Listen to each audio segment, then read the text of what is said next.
سوال یہ ہے کہ کیا بھینس کی قربانی درست ہے؟ تو عرض یہ ہے کہ بھینس کی قربانی بالکل جائز ہے۔ بعض لوگ یہ کہتے ہیں کہ چونکہ بھینس کی قربانی پیارے نبی صلی اللہ علیہ وسلم سے ثابت نہیں، لہذا بھینس کی قربانی درست نہیں۔ تو ہم یہ عرض کرتے ہیں کہ بھینس کی کیا صرف قربانی ہی ثابت نہیں، یا پھر بھینس کا دودھ اور بھینس کا گوشت بھی ثابت نہیں؟ تو بھینس کا دودھ اور گوشت تو ثابت نہیں، وہ تو آپ کھاتے اور پیتے ہیں، تو بھینس کی قربانی کیوں نہیں کرتے؟ کہتے ہیں بھینس تو حلال جانور ہے، لہذا اس کو دودھ تو پی سکتے ہیں، گوشت کھا سکتے ہیں، لیکن قربانی کرنا ثابت نہیں۔ تو میں عرض کروں گا کس حدیث مبارکہ سے یا کس ایت مبارکہ سے بھینس کا دودھ پینا اور اس کا گوشت کھانا ثابت ہے؟ دوسری بات میں یہ عرض کروں گا، اگر بالفرض کسی بندے کے پاس 30 عدد بھینسیں ہیں تو مجھے بتائیں ان کی زکوٰۃ وہ کیسے ادا کرے گا؟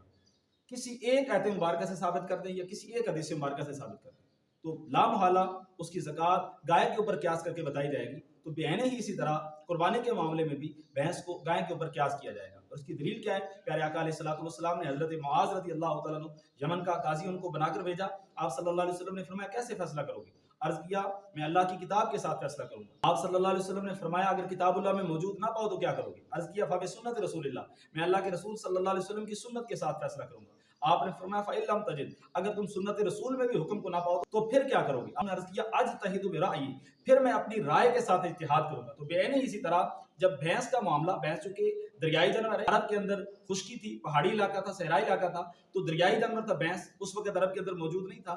جب بعد میں اسلام کی حدود بہت زیادہ وسیع ہوئی اور بھینس کا معاملہ پیش ہوا تو صحابہ کرام نے، تابعین کرام نے اور اجلہ ائمہ کرام نے بھینس کے مسئلے کو گائے کے اوپر قیاس کرتے ہوئے اس کی قربانی کو درست قرار دیا۔ بعض لوگ یہ کہتے ہیں کہ ہر حلال جانور کی اگر قربانی ہوتی تو ہرن بھی تو حلال جانور ہے، پھر اس کی قربانی کیوں نہیں ہوتی؟ لہذا ہر حلال جانور کی قربانی نہیں ہے۔ تو ہم بھی یہی کہتے ہیں ہر حلال جانور کی قربانی نہیں ہے۔ سورۃ الانعام آیت نمبر 143 اور 144 کے اندر اللہ رب العزت نے 4 جوڑے گنوائے ہیں، من الدان اثنین ومن الماعز اثنین ومن الابل اثنین ومن البقر اثنین، بھیڑ کا جوڑا، بکری کا جوڑا، اونٹ کا جوڑا، گائے کا جوڑا۔ اب یہ جو بقر اثنین ہے، اس کے اندر بکر کے اندر، گائے کے اندر بھینس شامل ہے۔ اس کی وجہ یہ ہے کہ بھینس کے اوپر بکر کا لفظ استعمال ہوتا ہے۔ جتنے عربی دان ہیں، جتنے لغات والے ہیں، انہوں نے لکھا ہے الجاموس درب کبار من البقر، کہ جو بھینس ہے یہ بکر کی قسموں میں سے ہی ایک قسم ہے، تو اس وجہ سے بکر کے تحت بھینس تو داخل ہوگی۔ جس طرح اس وقت جو گائے تھی، اب جو اس وقت پاکستان میں جو گائے ہے ساہیوال نسل کی گائے ہے، دوسری کوئی گائے ہے، دوسری قسموں کی گائے ہیں، بعینہ یہ وہ نسل تو نہیں ہے لیکن گائے کی قسم تو ہے۔ بعینہ اسی طرح بھینس بھی گائے کی قسم کے اندر داخل ہے، لیکن ہرن ان 4 جانوروں میں داخل نہیں ہے، اس وجہ سے اس کی قربانی درست نہیں۔ اور دوسری وجہ یہ ہے کہ یہ جتنے جانوروں کی قربانی جائز ہے یہ پالتو جانور ہیں، ہرن جنگلی جانور ہے، جس وجہ سے اس کی قربانی درست نہیں۔ حافظ ابو شجاع دہلوی رحمۃ اللہ علیہ 509 ہجری آپ کی وفات ہے، آج سے 937 سال پہلے کی کتاب ہے، مولا علی المرتضیٰ شیر خدا رضی اللہ تعالیٰ عنہ، آپ کا فرمان عالی شان اس میں موجود ہے، الجاموس تجزی عن 7 فی الأضحیۃ۔ آپ نے فرمایا کہ جو بھینس ہے قربانی میں 7 بندوں کی طرف سے کفایت کر جائے گی۔ کس نے فرمایا؟ مولا علی المرتضیٰ نے۔ آپ کون ہیں؟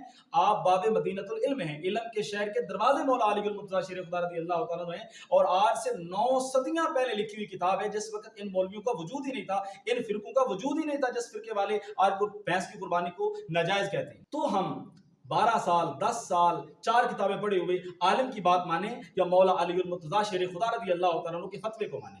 اسی طرح مصنف ابن ابی شیبہ کے اندر 10,848 نمبر حدیث ہے، اور یاد رکھیں صحابی رسول کا قول بھی حدیث ہوتا ہے جس کو حدیث موقوف کہتے ہیں، تابعی کا قول بھی حدیث ہوتا ہے جس کو حدیث مقطوع کہتے ہیں۔ تو پچھلی جو حدیث مبارکہ تھی وہ حدیث موقوف تھی، یہ حدیث مقطوع ہے، حضرت حسن بصری رضی اللہ تعالیٰ عنہ آپ کا قول ہے، اور 21 ہجری کے اندر آپ کی پیدائش ہے۔ پیارے آقا علیہ الصلوۃ والسلام کا وصال 11 ہجری کے اندر ہوا، اور آپ صلی اللہ علیہ وسلم کے وصال کے صرف 10 سال بعد امام حسن بصری پیدا ہوئے، اور دور صحابہ میں آپ نے پرورش پائی۔ 110 ہجری کے اندر آپ کی وفات ہے، اور حضرت ام سلمہ رسول پاک صلی اللہ علیہ وسلم کی زوجہ ام المومنین، آپ کے گھر میں انہوں نے پرورش پائی۔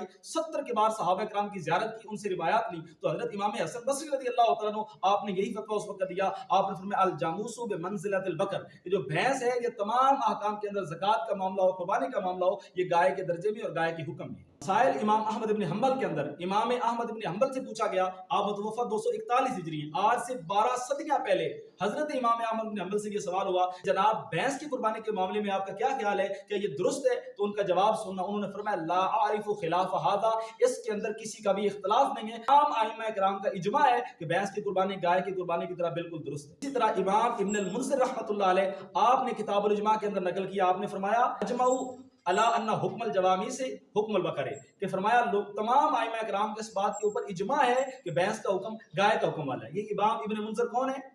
کہ جن کے بارے میں امام ابن تیمیہ، جن کو غیر مقلدین اپنا امام مانتے ہیں، حالانکہ امام ابن تیمیہ امام احمد ابن حنبل کے مقلد تھے اور یہ تو غیر مقلد ہیں۔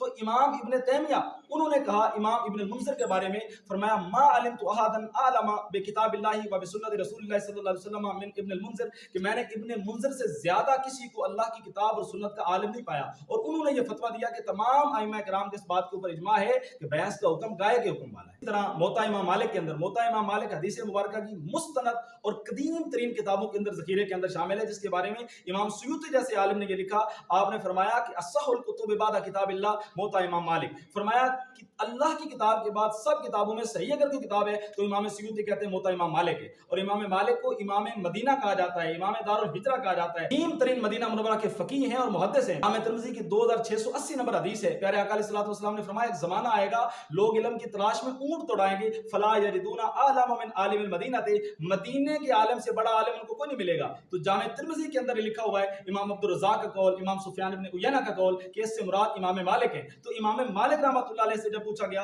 تو آپ نے فرمایا انما ہی بقر کلھا، بھینس کا تمام احکام کے اندر حکم گائے والا ہے۔ تو لہٰذا قرآن پاک کی روشنی میں، صحابہ کرام کے اقوال کی روشنی میں، ائمہ کرام کے اقوال کی روشنی میں، اجماع امت کی روشنی میں اور قیاس کی روشنی میں ہم نے یہ بات ثابت کر دی کہ بھینس کی قربانی بالکل جائز اور درست ہے، جس طرح گائے کی قربانی جائز اور درست ہے۔